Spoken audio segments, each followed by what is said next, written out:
नमस्कार साथियों, बाल विद्या मंदिर सीनियर सेकेंडरी स्कूल खत्रीपुरा के ई लर्निंग प्लेटफॉर्म पर मैं दिनेश कुमार आपका हार्दिक स्वागत करता हूं। आज के इस लेक्चर में अपन बात करेंगे सब्जेक्ट वर्ब एग्रीमेंट को लेकर, जिसको अपन सब्जेक्ट वर्ब कनकर्ड भी कहते हैं।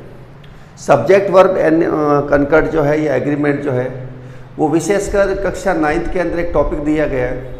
लेकिन अगर हम सही तरीके से बात करें तो ये टॉपिक जो है ग्रामेटिकल भाग के रूप में सभी विषयों के लिए जो है वो बहुत ही आवश्यक है, क्योंकि इसके बिना जो है हम सेंटेंस का सही रूप से निर्माण नहीं कर पाएंगे। उसका कंस्ट्रक्शन जो होगा, उसका पैटर्न जो होगा, वो हम उसका उचित तरीके से निर्माण नहीं कर पाएंगे, बना नहीं पाएंगे। क्योंकि ये जो चैप्टर है सब्जेक्ट वर्ब एग्रीमेंट, ये कर्ता और क्रिया के मध्य संबंध को दर्शाता है कि जिस प्रकार का कर्ता होगा उसी प्रकार की क्रिया हमें लगानी पड़ेगी, और ये सभी सेंटेंस में होगा।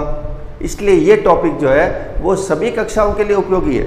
एक ग्रामेटिकल दृष्टि से जब हम इंग्लिश ग्रामर की बात करते हैं तो सब्जेक्ट कोई भी अगर सेंटेंस का निर्माण करेंगे तो हमें कर्ता और क्रिया को लगाना ही पड़ेगा, और जब हम कर्ता और क्रिया लगाएंगे तो इस टॉपिक की महत्ता जो है वो बहुत अधिक बढ़ जाती है। जब हमें इसका ज्ञान नहीं होगा तब हम सब्जेक्ट और वर्ब के बीच में जो संबंध होता है, एग्रीमेंट होता है, उसको नहीं दर्शा पाएंगे, और जब ये नहीं होगा तो हम जो है ग्रामेटिकली जो है वो इनकरेक्ट हो जाएंगे।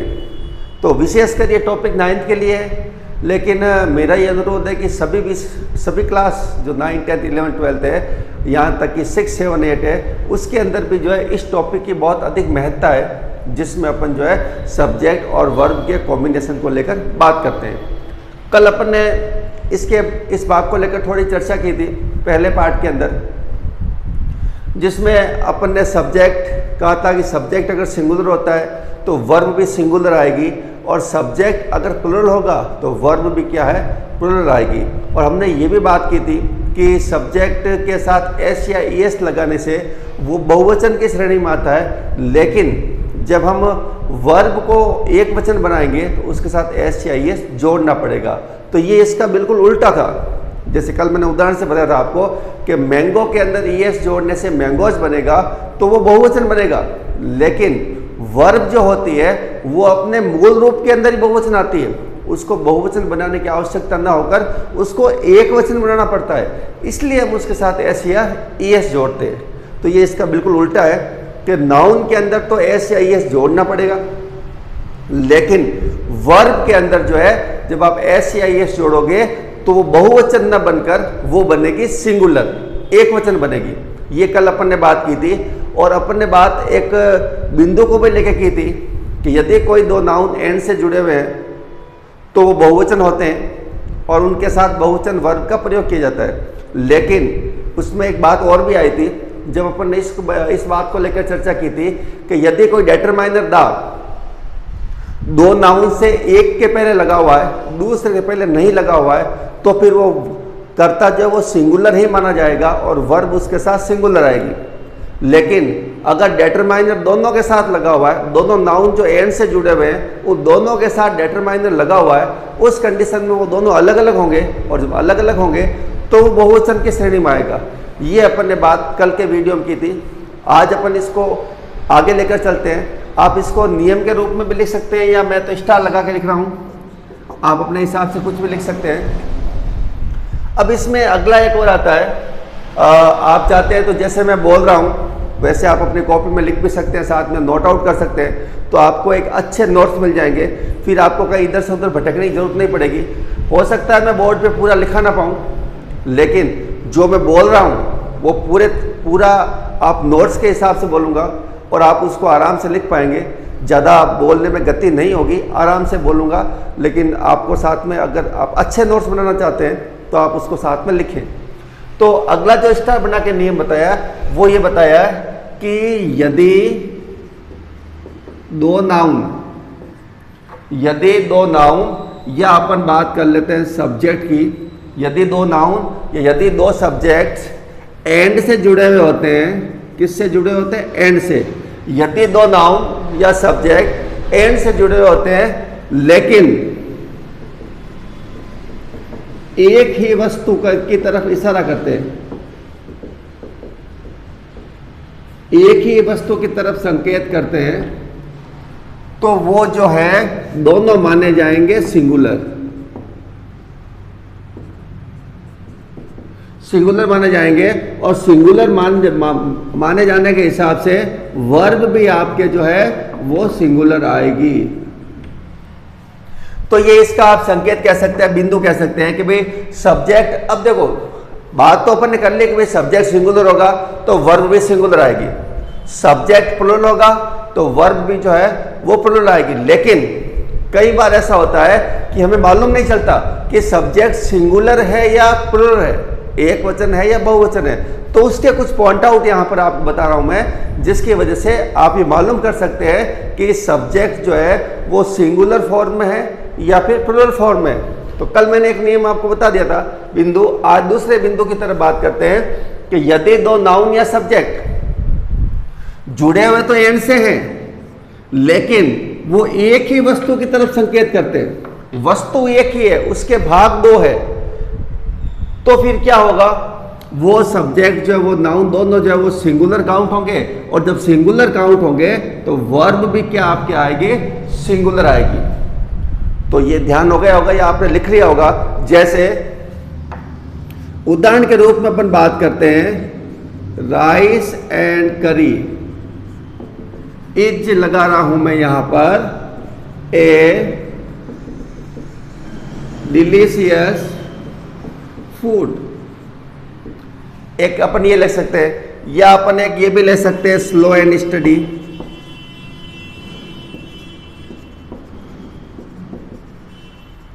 विंस द रेस, ये आपने खरगोश और कछुए के बारे में स्टोरी थी, उसमें ये लाइन आई हुई है।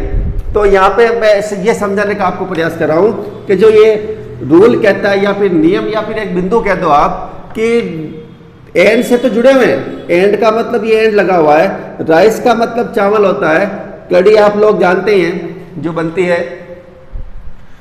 इज लगा रहा हूं मैं यहां, इज है सिंगुलर, ए डिलीशियस फूड, यहां पे ए ही आ रहा है, is a delicious food. Delicious क्या मतलब शानदार, स्वादिष्ट। तो चावल और कड़ी जो है वो एक शानदार भोजन है, स्वादिष्ट भोजन है। अब देखो यहां दो सब्जेक्ट या नाउन की बात हो रही है, एक तो बात हो रही है राइस की और एक बात हो रही है कड़ी की। लेकिन जब भोजन के रूप में ये आएंगे तो इसका एक भाग होगा। जैसे आप देखा होगा, आप चावल और कड़ी जब आपके सामने आती है तो आप उसको अलग अलग खाएंगे या फिर मिला के खाएंगे। श्योर बात है आप उसको मिला खाएंगे, ऐसे तो बात है नहीं चावल आपने ऐसे ही खा लिए, कड़ी आपने ऊपर से पी ली, वो वाली बात तो होगी नहीं।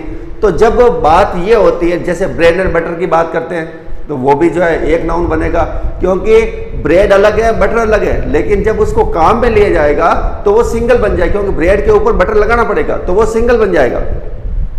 यही बात यहां पे आ रही है कि जब वो एक ही भोजन का रूप होते हैं, जब उसको मिला के खाया जाता है या फिर एक ही वस्तु का भाग होते हैं, तो इसका मतलब वो दो तो हैं लेकिन बहुवचन संज्ञा के अंदर नहीं है, वो सिंगुलर फॉर्म के अंदर है। और जब ये सब्जेक्ट पूरा सिंगुलर फॉर्म होगा तो यहां पे वर्ब भी आपको क्या लगानी पड़ेगी, सिंगुलर।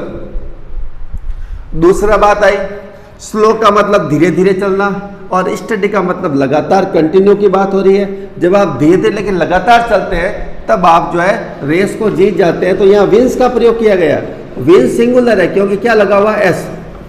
जब वर्ब में कहीं एस या ईएस लगा हुआ हो, इसका मतलब वो आपके सिंगुलर फॉर्म के अंदर है। तो यहाँ नाउन तो दो आ रहे हैं, एक तो स्लो आ रहा है, एक स्टडी आ रहा है, लेकिन ये दोनों लगातार साथ साथ चलने वाले हैं। और जब साथ साथ चलने लगातार की बात हो रही है तो वो एक चीज हो जाती है, और जब एक चीज होगी तो वो पूरा का पूरा सब्जेक्ट जो है वो सिंगुलर फॉर्म के अंदर होगा। और जब सिंगुलर फॉर्म के अंदर होगा तो वर्ब भी जो है वो सिंगुलर आएगी। तो उम्मीद है साथियों ये बात आपको समझ में आ गई होगी कि यदि एंड से जुड़े हुए एक ही वस्तु की तरफ संकेत है, इसका मतलब वो सिंगुलर है। और जब सिंगुलर होंगे तो वर्ब भी आपको जो है वो सिंगुलर ही लगानी पड़ेगी। तो ये बात हो गई। अब चलते हैं आगे के भाग को लेकर, इसके अगले पॉइंट आउट को लेकर।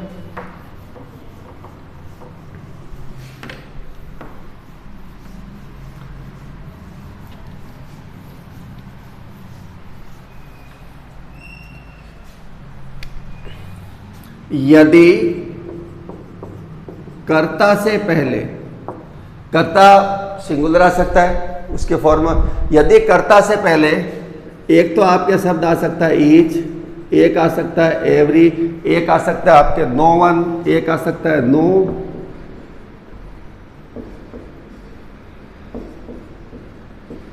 Either of.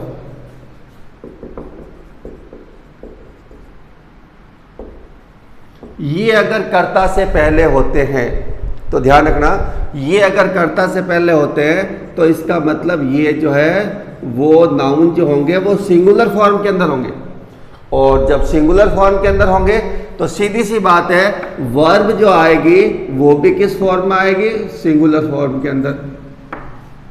वापस से बोल देता हूं मैं इस बात को लेकर, यदि आप नोट्स बनाने लिख रहे हैं तो ये आपको लिखना है कि यदि किसी कर्ता से पहले, कोई भी कर्ता हो सकता है, उससे पहले ईच शब्द आता है, एवरी आता है, नो आता है, नो वन आता है, आइदर ऑफ आता है, तो उसके बाद में आपको लगभग सिंगुलर फॉर्म के अंदर जो है मिलेंगे सब्जेक्ट, और वो सिंगुलर मिलेंगे तो वर्ब भी जो है वो किसका प्रयोग करना होगा, आपको सिंगुलर फॉर्म का प्रयोग करना होगा। ये शब्द सारे जो है वो सिंगुलर को दर्शाते हैं, एक वचन को दर्शाते हैं। जैसे अपन उदाहरण के रूप में ले सकते हैं, जैसे नो से शुरुआत करता हूं, no one was present there, कोई भी वहां पर जो है उपस्थित नहीं था। एक अपन उदाहरण और लेते हैं, every child was given, passive का सेंटेंस है, every child was given an orange.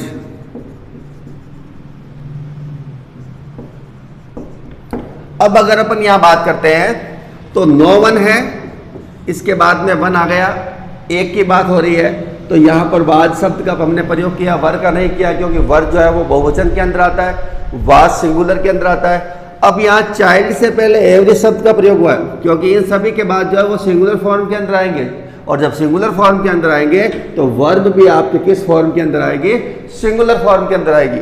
तो एवरी चाइल्ड वाज यहां पर भी आया है, गिवन एन ऑरेंज, यहां पे इज का प्रयोग भी हो सकता है, दिया जाता है या दिया जाता था, कुछ कर सकते हैं आप। लेकिन आपको समझने की बात यह है कि जब इज शब्द का प्रयोग होता है, एवरी शब्द का प्रयोग होता है, नो या नो वन या आइदर ऑफ, इन शब्दों का प्रयोग यदि वाक्य के सब्जेक्ट से पहले होता है, इसका मतलब वो सिंगुलर फॉर्म के अंदर है, और जब ये सिंगुलर फॉर्म के अंदर होते हैं तो उस समय जो है वर्ब जो है वो खुद सिंगुलर फॉर्म के अंदर आएगी। तो आप इनको लिख सकते हैं, स्क्रीनशॉट ले सकते हैं आप, अगर इच्छा है आपकी लेने की, बाद में लिखने की। तो ये दो उदाहरण ये शो करते हैं कि ये जो बिंदु है, इस बिंदु के अंदर जो है ये शब्द जब किसी भी सब्जेक्ट से पहले आते हैं तो वो हमेशा सिंगुलर फॉर्म के अंदर होते हैं, और जब सिंगुलर फॉर्म के अंदर होते हैं तो वर्ब भी जो है वो सिंगुलर फॉर्म की होगी। उसके बाद अपन आगे की बात करते हैं।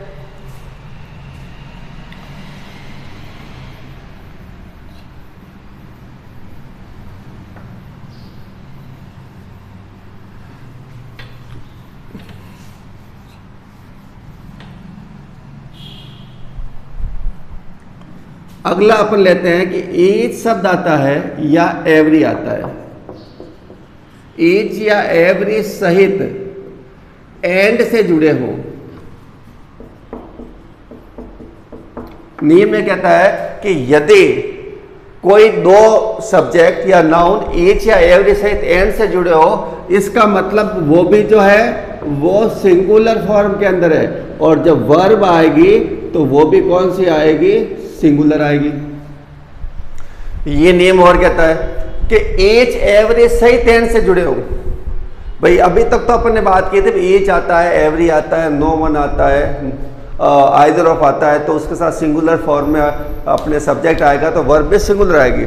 लेकिन यदि ईच एवरी सहित दो नाउन अगर एंड से जुड़े हुए होते हैं तो वो भी जो है वो सिंगुलर फॉर्म को दर्शाते हैं, और जब सिंगुलर फॉर्म को दर्शाएंगे तो वर्ब भी आपके जो है वो सिंगुलर फॉर्म के अंदर आएगी। जैसे पहला उदाहरण अपन लिखते हैं, each boy and each girl was present there. एक तो उदाहरण ये ले सकते हैं अपन कि प्रत्येक बच्चा और प्रत्येक गर्ल जो है वो वहां पर उपस्थित थी। उसके बाद में अपन ये भी ले सकते हैं every man and every women was going to the village fair. इस बात को अपन लेते हैं तो ये बिंदु क्या कहता है कि यदि कोई दो नाउन, यहां पे दो नाउन की बात हो रही है तो ये बॉय और गर्ल की बात हो रही है, और यहां पर मैन और वुमेन की बात हो रही है, और एंड से जुड़े हुए, एंड से दोनों जुड़े हुए हैं, और दोनों से पहले ईच और एवरी सहित, तो इसके पहले भी ईच लगा हुआ है, इसके पहले भी ईच लगा हुआ है, यहां पे एवरी लगा हुआ है, यहां पे एवरी लगा हुआ है। इसका मतलब ये बिंदु ये शो करता है कि यदि कोई दो नाउन एंड से जुड़े हो और दोनों के पहले ईच या एवरी शब्द का प्रयोग होता है तो वो पूरा का पूरा फॉर्मूला जो है वो सिंगुलर फॉर्म का होगा, और जब ये सिंगुलर फॉर्म का होगा तो आपको वर्ब या जो भी हेल्पिंग वर्ब के रूप में जो वर्ब का काम करने के लिए आती है उसमें आपको जो है वो सिंगुलर फॉर्म ही लगानी पड़ेगी। जैसे इसमें एवरी मैन एवरी वुमेन, प्रत्येक महिला और प्रत्येक पुरुष की बात हो रही है। जब प्रत्येक की बात हो रही है तो एक की बात होगी, हालांकि सभी की बात हो रही है लेकिन एक एक करके हो रही है, और जब एक एक करके होती है तो वो किस रूप में आएगी, सिंगुलर फॉर्म के अंदर आएगी, और आपको वर्ब भी जो है वो सिंगुलर लगानी पड़ेगी। तो मैं वापस से बोल देता हूं इसको, अगर आप लिख रहे हैं तो ईच एंड एवरी सहित यदि कोई दो नाउन, आप ऐसे सवाल कर सकते हैं, यदि कोई दो नाउन ईच और एवरी सहित एंड से जुड़े हों तो वो हमेशा सिंगुलर फॉर्म को दर्शाएंगे और उनमें वर्ब जो है वो सिंगुलर आएगी। ये आपको पॉइंट आउट करके ये दो उदाहरण लिखने के बाद आपको ये मैटर जो है वो क्लियर हो जाना चाहिए। अब अपन आगे की बात करते हैं।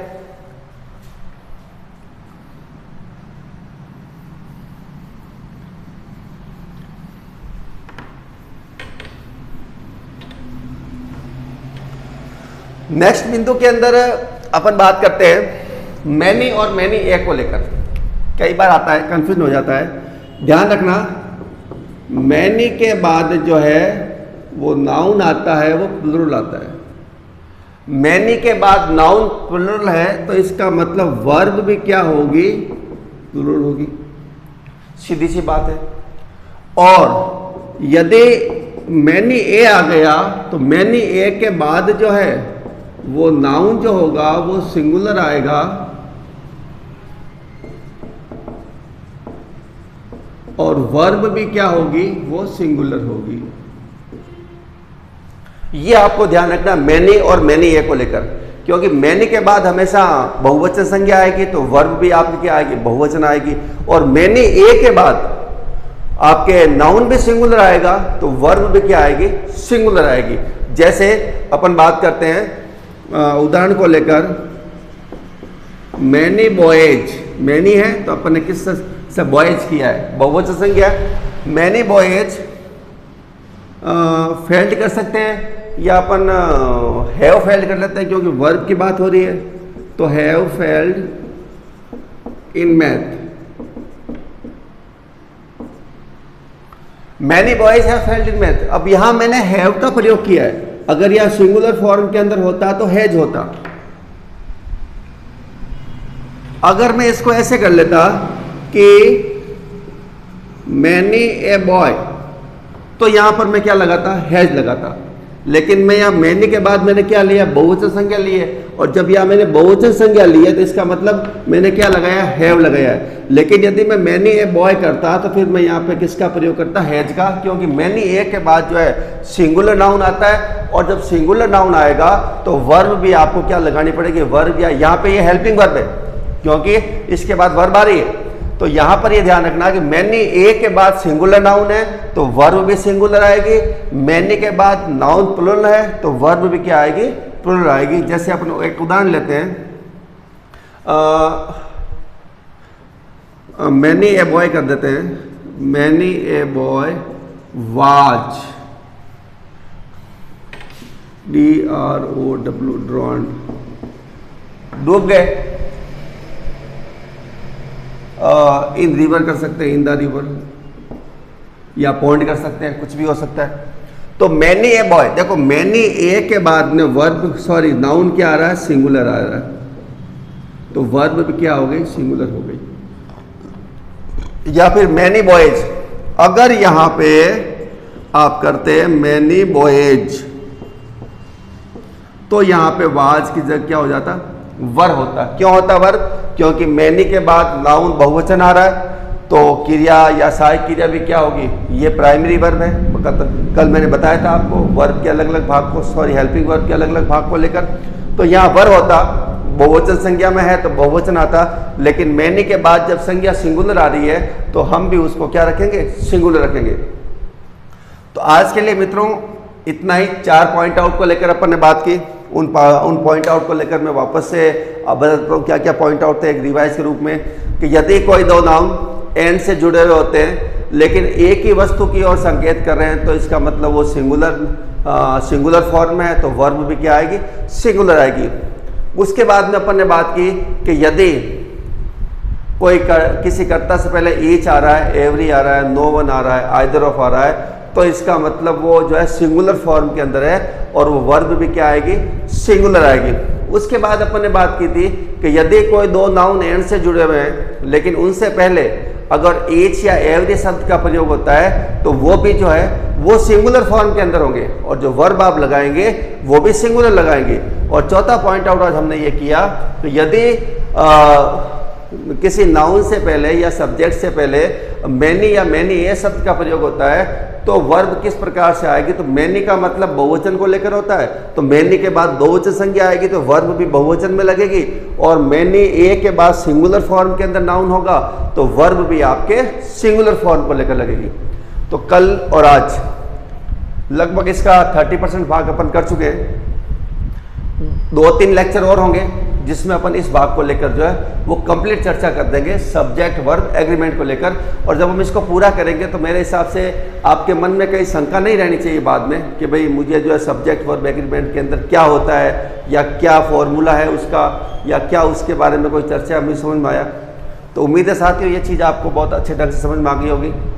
ऑफलाइन क्लास की तरह ही मैंने इसको आपको बताया, ज़्यादा जल्दबाजी करने की मैं ज़रूरत करता नहीं, क्योंकि slow and steady wins the race. अगर आप धीरे धीरे चलेंगे, लगातार चलेंगे, तो आप हर मुकाबले को जीत पाएंगे। एकदम कछुआ चाल चल के फिर अपन आराम करेंगे तो अपन पीछे रह जाएंगे। तो धीरे धीरे, लेकिन डिटेल स्टडी जब लेकर चलते हैं, ग्रामेटिकल भाग में कभी भी जो है आप रफली स्टडी मत किया करो, डिटेल स्टडी किया करो, क्योंकि वो आपके लिए एक आधार बनाती। जैसे घर की जो नींव होती है वो मजबूत होनी चाहिए। जब घर की नींव मजबूत होगी तो आप उसके ऊपर कितने ही मंजिला जो है, कितने स्टोरी बिल्डिंग बना सकते हैं। अगर आपने नींव को ही कमज़ोर कर दिया तो फिर आप उसके ऊपर भवन नहीं बना पाएंगे। तो आप इंग्लिश अगर अच्छे ढंग से तैयार करना चाहते हैं तो उसके ग्रामेटिकल स्ट्रक्चर को करिए, और वो अगर आपने अच्छे ढंग से तैयार कर लिया, इसका मतलब आपने आधी लड़ाई को जीत लिया। इंग्लिश फिर आपके लिए जो है एक डिफ़िकल्ट विषय ना होकर, एक डिफ़िकल्ट सब्जेक्ट ना होकर एक ईजी सब्जेक्ट बन जाएगा, जो आपके लिए बहुत ही आनंद देगा। क्योंकि कहा जाता है कि आधा अधूरा ज्ञान जो होता है वो बहुत ही ज़्यादा हानिकारक होता है। इससे अच्छा तो आपके पास बिल्कुल भी नहीं हो, या फिर हो तो फिर पूरा हो। तो उम्मीद है साथियों ये चीज़ आपको पसंद आई होगी। अगले वाले जब भी लेक्चर होगा उसके अंदर अपन इससे आगे वाले भाग को लेकर चर्चा, इसके बिंदु और भी है 10-11 बिंदु, उसको लेकर अपन चर्चा करेंगे। तब तक के लिए आप अपना ख्याल रखिए और अपने मित्रों को भी बताएं कि इस प्रकार की ऑनलाइन क्लासें आपके लिए उपलब्ध हो रही है, और उनको भी फ़ायदा देने का प्रयास करें। ज़्यादा से ज़्यादा इसको शेयर करें, सब्सक्राइब करना ना भूलें, क्योंकि ये वो चीज़ है जो आपको तुरंत सूचना प्रदान करता है कि कोई वीडियो अपलोड किया जा चुका है। आपको इधर से उधर वापस बार बार देखने की आवश्यकता नहीं पड़ती। तो ठीक है मित्रों, आज के लिए इतना ही। मिलते हैं नेक्स्ट लेक्चर के अंदर। तब तक के लिए नमस्कार, धन्यवाद।